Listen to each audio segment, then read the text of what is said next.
हिंदू धर्म में गंगा को पवित्र नदी माना गया है। महाभारत एवं पुराणों में गंगा की महत्ता एवं पवित्रता के विषय में सैकड़ों श्लोक हैं। स्कंद पुराण में गंगा के 1 सहस्र नामों का उल्लेख है।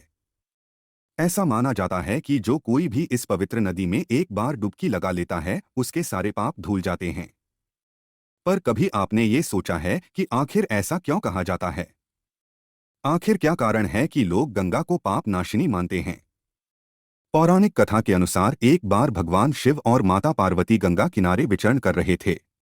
उसी क्रम में घूमते दोनों गंगा के तट पर पहुंचे, जहां माता पार्वती ने देखा कि हजारों लोग गंगा में स्नान करने के बाद शिव का नाम लेते हुए बाहर आ रहे हैं, पर किसी के भी मुख पर मुस्कान नहीं दिख रही।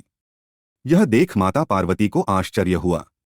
तब माता पार्वती ने शिवजी से पूछा, हे स्वामी, जब गंगा को पाप नाशिनी माना जाता है, फिर मुझे ऐसा क्यों प्रतीत हो रहा है कि इन लोगों को अपने पापों से मुक्ति नहीं मिली है? क्या गंगा पहले की तरह पवित्र नहीं रही? तब भगवान शिव ने माता पार्वती से कहा, हे प्रिय, गंगा तो पहले की तरह ही निर्मल और पवित्र है, पर जो लोग इसमें डुबकी लगाकर बाहर आ रहे हैं, उन्होंने वास्तव में गंगा में स्नान किया ही नहीं है। शिव की मुख से ऐसी बातें सुनकर माता पार्वती को फिर आश्चर्य हुआ और उन्होंने शिवजी से कहा कि ये कैसे संभव हो सकता है? क्या आप देख नहीं रहे हैं कि ये सभी स्नान करके आ रहे हैं? इनके कपड़े भी अभी तक भींगे हुए हैं। माता पार्वती के सवाल का जवाब देते हुए शिवजी ने कहा, हे प्रिय, ये सभी सिर्फ जल में डुबकी लगाकर निकल रहे हैं, कोई भी गंगा के पवित्र जल में स्नान नहीं कर रहा है। इसका रहस्य मैं तुम्हें आज नहीं कल समझाऊंगा। यह कहकर भगवान शिव माता पार्वती को साथ लेकर वहां से चले गए। दूसरे दिन भाग्य से बरसात होने लगी। बारिश के कारण चारों ओर कीचड़ ही कीचड़ हो गया। सभी रास्ते कीचड़ से भर गए। तब भगवान शिव ने एक लाचार वृद्ध का वेश धारण कर लिया। उसके बाद एक लाचार बुजुर्ग की तरह एक गड्ढे में जाकर सो गए और गड्ढे से निकलने की असफल कोशिश करने लगे। साथ ही ऊपर खड़ी माता पार्वती से कहा कि तुम आवाज लगाओ कि मेरे वृद्ध एवं असहाय पति अचानक गड्ढे में गिर गए हैं। कोई पुण्यात्मा रहम करो और गड्ढे से निकालकर मेरे पति के प्राण बचाओ। साथ ही भगवान शिव के कहे अनुसार माता पार्वती लोगों को ये बता रही थी कि जो कोई भी मेरे पति को बचाने आए, उसे विश्वास हो कि उसने अपने जीवन में कोई पाप न किया हो, नहीं तो वो हाथ लगाते ही जलकर भस्म हो जाएगा। कुछ देर बाद लोग गंगा से स्नान कर उस रास्ते से निकलने लगे। सभी लोग उस महिला की बात जरूर सुनते, लेकिन महिला को देखते ही सभी के मन में पाप आ जाता। इसलिए लोग लोक लज्जा और धर्म के डर से कोई भी उस महिला के पास नहीं गया। कई लोगों ने महिला रूपी माता पार्वती से यहाँ तक कहा कि तुम इस बुढ़े को मरने के लिए छोड़ क्यों नहीं देती। कुछ लोग तो ऐसे भी आए जिन्होंने पहले तो मदद करनी चाहिए, लेकिन महिला की पाप वाली बात सुनने के बाद रुक गए।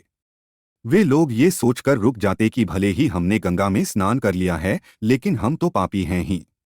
इसी तरह कई लोग आए और माता पार्वती की बातें सुनकर वहां से चले गए। शाम हो चली, तब भगवान शिव ने माता पार्वती से कहा, देखा प्रिय, गंगा में नहाने वाला कोई भी मुझे बचाने नहीं आया। उसी समय एक युवक हाथ में जलपात्र लिए हर हर करते हुए वहां से निकला। माता पार्वती ने उसे भी वही बात बताई और मदद मांगी।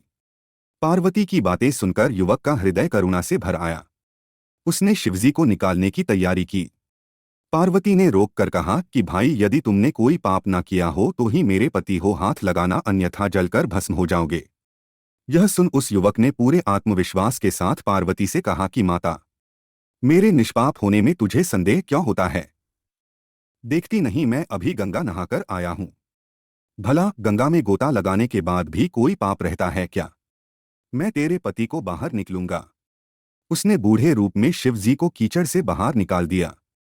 युवक के इस काम से प्रसन्न होकर शिव पार्वती ने अपना असली रूप में धारण कर लिया और युवक को आशीर्वाद देकर वहां से चल पड़े। तब रास्ते में शिवजी ने माता पार्वती से कहा, देखा प्रिय, इतने लोगों में सिर्फ इस युवक ने पवित्र गंगा में स्नान किया। शिवजी ने पार्वती से कहा कि गंगा में स्नान करके लोग केवल शरीर को धो रहे हैं। इसी दृष्टांत के अनुसार जो लोग बिना श्रद्धा और विश्वास के केवल दंभ के लिए गंगा स्नान करते हैं, उन्हें वास्तविक फल नहीं मिलता। परंतु इसका यह मतलब नहीं कि गंगा स्नान व्यर्थ जाता है। विश्वास के साथ किए गए गंगा स्नान का ही वास्तविक फल मिलता है। जिन लोगों के मन में यह विश्वास ही नहीं है कि गंगा में नहाने से उनके मन के पाप कम हो जाएंगे या धुल जाएंगे, इस वजह से उन लोगों का गंगा में स्नान करने का कोई औचित्य नहीं होता।